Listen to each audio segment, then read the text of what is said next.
Maraming nagtanong sa akin nung sabi na, meron daw ako asawa na balik Islam. Baka si Ustad yun. Hindi ako. Ingat ka.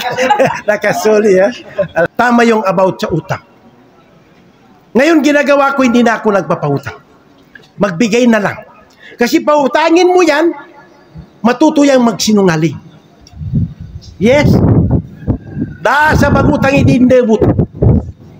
At sa mito na nadabayad si Kuana na ampung kabwa. Nakasegunan sa mana. Hindi ibig sabihin na yung nagpautang sa iyo na may pera, hindi niya kailangan yung perang pinairam, pero respeto niya sa iyo, maging pagkakaibigan mo, na sinungag kanin. Tama, kaya yung ibang inutangan, pinapadadaan lang sa Facebook. Kasi yung nag-utang, nakikita na siya pa yung maraming bag na maganda, pati damit. Ano ba talaga, kuya? Ha?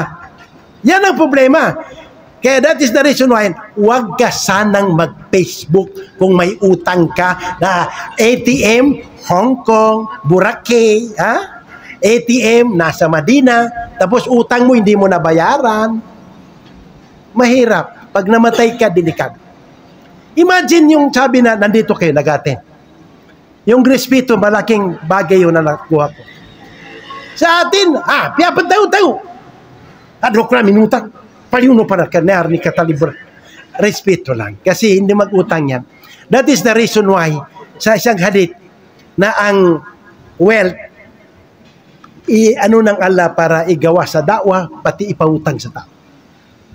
Pero ang hirap sa utang, tandaan nyo ha? Pag nag-utang ko ako, linilista ko lahat ng utang ko. Yes, until now. Sinasabi ko, mamot, kagawa ko namin kira na mamot. Niyabe utang ko. Mga wata ko, Monaco, Arantamok. Bayarin no. Di no bayarin sa kano'y managot. Umang magabya, bawangan ko sa kano sa panaginip. Kasi may pera eh. Nagkataon lang hindi pa mabayaran. Masala. Naganit sabi ko, kung gwapo pa yung magligaw, katulad ni Ustad, wala na. Pero isa rin siya, pawahidatan. Pawahidatan pa rin. Alhamdulillah. Alhamdulillah. Maraming nagtanong sa akin nung sabi na, meron daw ako asawa na balik Islam. Baka si Ustad yun. Hindi ako. Ingat ka. Nakasuli, ha? Alhamdulillah. So, alhamdulillah. Hindi na pa na kanay. Gusto ka. Mapiyara ka pa eh.